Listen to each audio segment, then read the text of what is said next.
नमस्कार। अभी जैसे मशीन को हमें क्लीन करना है, तो देखो क्लीन करने का मतलब क्या है कि पहला इम्पॉर्टेंट स्टेप क्या है कि अंदर जो भी अपना मटेरियल है, आइसक्रीम मिक्स है, वो सारा निकालना है। तो निकालने के लिए हमारे पास यही एक रास्ता है। तो यहाँ से आपने निकाल लिया, ठीक है। निकालने के टाइम में थोड़ा हमने एक बार हाई स्पीड या लो स्पीड क्लीनर को भी अगर हमने दबा दिया तो अभी ऐसा कुछ तो निकल नहीं रहा है, इसका मतलब अंदर कुछ भी मिक्स नहीं है। तो हम लोग इसको बंद कर देंगे। अब क्या करेंगे, नॉर्मल ल्यूकवार्म वाटर मतलब नियर अबाउट 45-50 डिग्री सेंटीग्रेड का पानी हम लोग डाल सकते हैं मशीन में। उतना ही गर्म डालना है जितना गर्म हम लोग सह सकते हैं। बहुत ज़्यादा एकदम हॉट वाटर डालने की ज़रूरत नहीं है मशीन।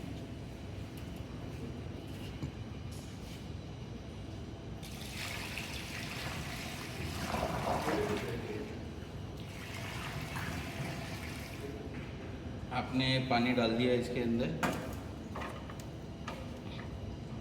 ओके। और उसके बाद ये जो नल का जो सिंबल है टैप का, वाटर टैप का, ये आपने एक बार दबा दिया तो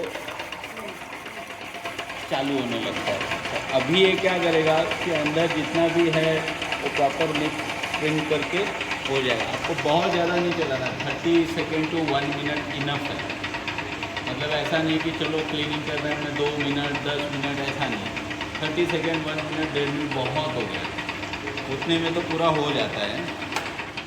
फिर उसके बाद एक बार बंद करने के बाद आप इसको यहाँ से हैंडल जब आप नीचे करेंगे ये पूरा निकल जाता है।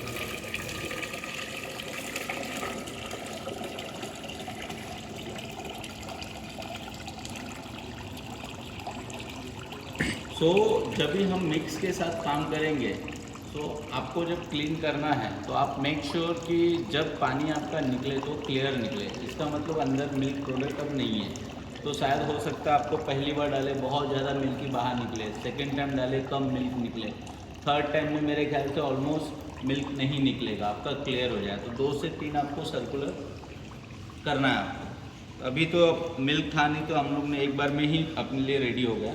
तो एक बार जब ये क्लीन करना है सो 2 चीज़ें का मैं आपको सिचुएशनल बताता हूँ। एक होता है आपका फ्लेवर आपको चेंज करना है। फॉर एग्ज़ाम्पल तो उसमें क्या है कि आप जैसे लाइटर टू डार्क करना है, जैसे आपने समझो चॉकलेट किया और उसके बाद वनीला करना है, तो बट ऑब्वियस आपको मशीन डीप क्लीन करना पड़ेगा।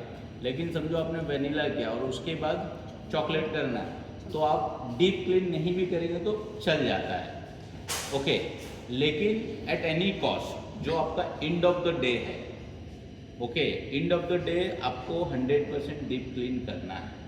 डीप क्लीन मतलब आपका ये स्पैगेट बॉडी आ गया और आपका एक सिलेंडर आ गया और ऊपर से आप उसको नीट एंड क्लीन कर सकते हैं। क्योंकि क्या है कि आपका जो प्रोडक्ट आप यूज़ कर रहे हो मिल्क बेस्ड है। आप सोचो कि 5 ml 2 ml जैसा अगर मिल्क अंदर रह गया तो थ्रू आउट द नाइट फिर वो स्मेल करने लगता है, ख़राब होने का चांसेस बढ़ जाता है।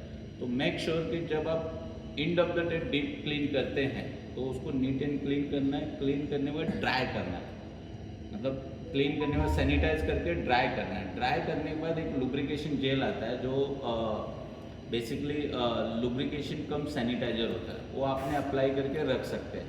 फिर क्या होगा, जब नेक्स्ट डे आपको यूज़ करना तो क्लीन करने की ज़रूरत नहीं है, बराबर है। तो नेक्स्ट डे आप डायरेक्ट यूज़ कर सकते हैं क्योंकि आपने एक दिन पहले उसको proper neat clean dry sanitize सब कर दिया था, ठीक है। तो अभी सिर्फ हॉट वाटर से होता है? हाँ, हॉट वाटर यूज़ कर सकते हैं या तो फिर आप लोगों का जो क्लीनिंग का जो फूड ग्रेड कुछ केमिकल्स वगैरह होगा तो भी यूज़ कर सकते हैं। तो ऐसा नहीं, अभी तो मैं केवल हॉट वाटर से बता। हॉट वाटर रिकमेंडेड इसलिए है क्योंकि उसके अंदर जो फैट परसेंटेज वगैरह जो होता है फैट वो पूरी तरह से, क्योंकि फ्लेवर का स्मेल भी आता है ना। हाँ, फ्लेवर का भी स्मेल आता है हॉट तो वाटर से सिर्फ जाता नहीं ना। जाता नहीं है, राइट। हॉट वाटर के साथ जो आपका फूड ग्रेड कुछ सॉल्यूशन रहेगा, डिश वॉशिंग सॉल्यूशन, वो आप लोग यूज़ कर सकते हैं, ठीक है। तो मेक श्योर कि वो फूड ग्रेड होना चाहिए, ठीक है। तो ये जब आपका क्लीन होता है तो आपने अभी जो अंदाज़ा लग रहा है कि जैसे अभी क्रिस्टल पानी प्रॉपर पानी के रंग में पानी निकला, मतलब ये अंदर मिल्क प्रोडक्ट नहीं है। तो आपको सबसे पहले क्या करना है, मेक श्योर कि अंदर कुछ है नहीं लिक्विड, क्योंकि जब आप डोर खोलोगे तो पूरा नीचे गिर जाएगा। अगर अंदर समझो एक 50 ml 100 ml भी अगर मिक्स रहता है तो पूरा ही निकल जाएगा। तो उसके बाद आप जब डोर खोलते हो तो आपको बीटर निकालना है। ये मैं आपको बता रहा हूँ end of the day, cleaning करने के लिए। तो आपको मेक श्योर कि जब बीटर निकलना है तो दोनों हाथ से करना है। एक आपने किया, दूसरा हाथ नीचे ही रखना है। क्यों नीचे रखना है कि एंड में बीटर का जो शाफ्ट है वो टच नहीं होना चाहिए सिलेंडर को, वो आपको प्रैक्टिस रखना है। ठीक है, उसके बाद आपको बीटर को प्रॉपर सिंक में आपको अच्छी तरह से नीट क्लीन करके वापस इसको असेंबल करना है। मैं इसको बाद में डिसमेंटल और असेंबल कैसे करना वो भी बता देता हूँ। फिर असेंबल करने के बाद वापस आपको जब डालना तो 2 हाथ का इस्तेमाल करना। ठीक है,